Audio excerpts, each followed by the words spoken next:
வணக்கம் நேர்களே, நீங்கள் இணைந்திருப்பது ட்ரூத் தமிழ் கனடாவினுடைய கனடிய தமிழ் செய்திகளின் தொகுப்புடன். கடந்த 24 மணி நேரத்தில் கிடைக்கப்பட்ட முக்கியமான கனடிய தமிழ் செய்திகளை தான் இந்த வீடியோவிலே பார்க்க இருக்கின்றோம். இதுவரைக்கும் சேனலை சப்ஸ்கிரைப் செய்யாத நேர்கள் இருந்தால் இப்போதே சப்ஸ்கிரைப் செய்து கொள்ளுங்கள்.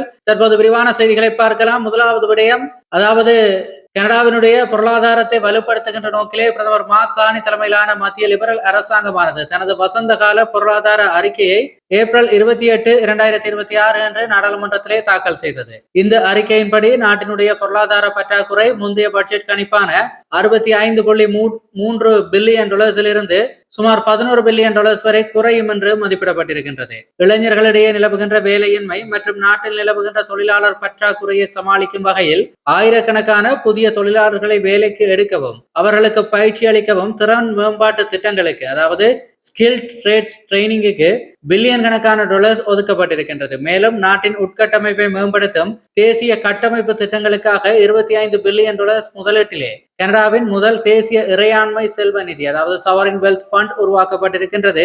அதே போல பூர்வ குடிமக்களின் அத்தியாவசிய சேவைகளுக்காக $2.1 பில்லியன் எண்ணெய் மீட்பு திட்டங்களுக்கு நிரந்தர வரி சலுகையும் அறிவிக்கப்பட்டிருக்கின்றது. நிதியமைச்சர் பிரான்சுவா பிலிப் சாம்பைன் மற்றும் பிரதமர் கார்னி ஆகியோர் உலகளாவிய பொருளாதார நெருக்கடிகளுக்கு மத்தியிலும் கனடாவின் பொருளாதாரம் வலுவாக உள்ளதாக தெரிவித்தார்கள். இருப்பினும் எதிர்க்கட்சி தலைவர் பியர் பொலிவ்ரே இந்த திட்டம் தொடர்ச்சியான கடன் சுமையை அதிகரிக்கும் என விமர்சித்திருக்கின்றார். அமெரிக்க வர்த்தக கட்டணங்கள் மற்றும் உலகளாவிய வர்த்தக பதட்டங்கள் குறித்த எச்சரிக்கையும் இந்த அறிக்கையில் இடம்பெற்றிருக்கின்றது. நுகர்வோருக்கான நேரடி மானியங்கள், குறிப்பாக மளிகை மானியங்கள் போன்ற புதிய எந்த ஒரு சலுகையும் இதிலே அறிவிக்கப்படவில்லை என்பதும் இந்த இடத்திலே குறிப்பிடத்தக்கது. அடுத்த முக்கியமான செய்தியை பார்த்தமாக இருந்தால், மாணவர்களினுடைய மனநலனை பாதுகாக்கவும் வகுப்பறைகளில் கவனச்சிதறலை குறைக்கவும் ஒன்டாரியோ மாகாண அரசு புதிய கட்டுப்பாடுகளை விதிக்க திட்டமிட்டிருக்கின்றது. ஒன்டாரியோவினுடைய கல்வி அமைச்சர் பால் கெலன்ட்ரா மாகாணம் முழுவதும் உள்ள பள்ளி வளாகங்களில் சமூக ஊடகங்கள் மற்றும் செல்போன் பயன்பாட்டிற்கு முழுமையான தடை விதிப்பது குறித்து தீவிரமாக பரிசீலித்து வருகிறார். நவீன தொழில்நுட்பங்கள் மற்றும் சமூக ஊடகங்கள் இளைஞர்கள் மத்தியில் ஏற்படுத்துகின்ற எதிர்மறையான தாக்கங்கள் அதிகரித்து வருகின்ற நிலையிலே கற்றற் சூழலை மேம்படுத்துவதற்கான பரந்த நடவடிக்கைகளின் ஒரு பகுதியாக இந்த திட்டம் முன்மொழியப்பட்டிருக்கின்றது. இந்த தடை எப்போது நடைமுறைக்கு வரும் மற்றும் இதனை எவ்வாறு செயற்படுத்துவது என்பது குறித்த முழுமையான விவரங்கள் தற்போது பரிசீலனையில் இருக்கிறது.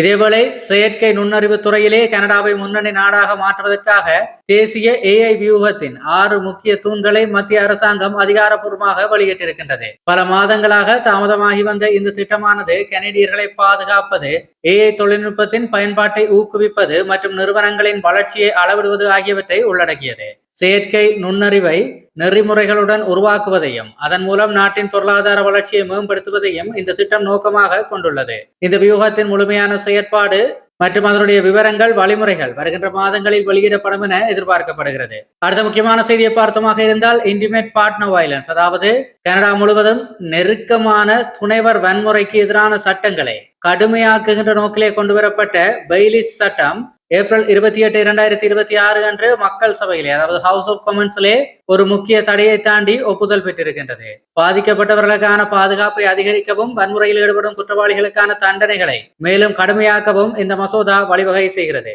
குடும்ப வன்முறைகளால் ஏற்படும் பாதிப்புகளை தடுக்கும் ஒரு முக்கிய மைல்கல்லாக பார்க்கப்படும் இந்த மசோதா அடுத்த கட்டமாக செனட் சபையின் இறுதி ஒப்புதலுக்காக காத்திருக்கிறது.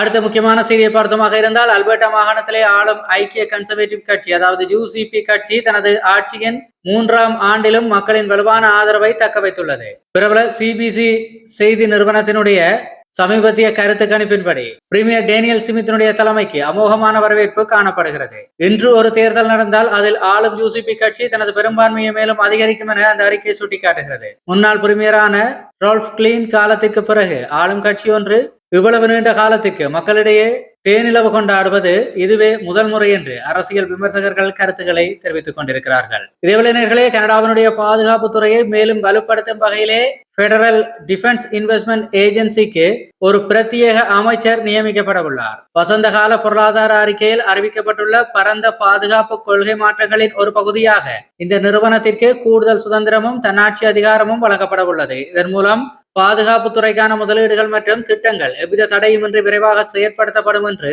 Federal government தரப்பிலே தெரிவிக்கப்பட்டிருக்கின்றது.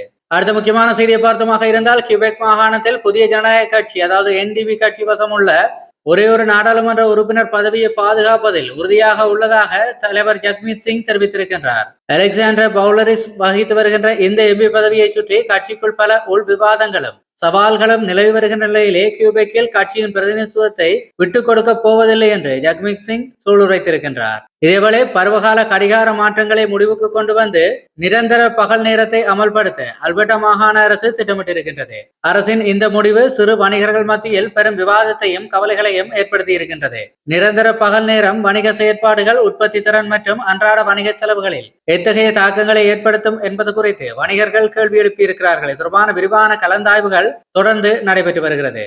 இதேவேளை வன்கூவர் பூங்கா வாரியம், அதாவது வன்கூவர் பார்க் போர்டினுடைய முன்னுரிமைகளை தீர்மானிப்பதில் வாரியத்தின் தன்னாட்சியை மாநகராட்சி மதிக்க வேண்டும் என வலியுறுத்தி பூங்கா வாரிய ஆணையர் ஒருவர் அவசரகால தீர்மானம் ஒன்றை நிறைவேற்றியிருக்கின்றார். மேயர் மற்றும் மாநகர கவுன்சில் உறுப்பினர்கள் பூங்கா வாரியத்தின் செயற்பாடுகளில் தலையிடுவதை தவிர்த்து தங்கள் சொந்த வேலைகளில் கவனம் செலுத்த வேண்டும் என அவர் மிகவும் வெளிப்படையாகவும் காட்டமாகவும் தெரிவித்திருக்கின்றார். இது வன்கூவர் நகர நிர்வாக வட்டாரங்களிலே பெரும் பரபரப்பை ஏற்படுத்தி இருக்கின்றது. இதேவேளை பூர்வக்குடி மக்களினுடைய அத்தியாவசிய சேவைகளுக்காக $2.1 பில்லியன் ஒதுக்கீடு செய்யப்பட்டிருக்கின்றது.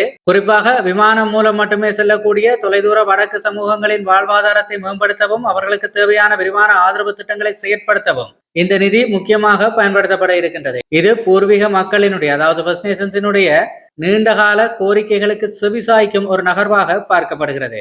இதேவேளை புதிய வீடுகளை வாங்குவர்களுக்கு நிவாரணம் அளிக்கும் வகையிலே 13% வகையிலான HST வரி தள்ளுபடி திட்டம் ஏப்ரல் 1, 2026 முதல் நடைமுறைக்கு வந்துள்ளது.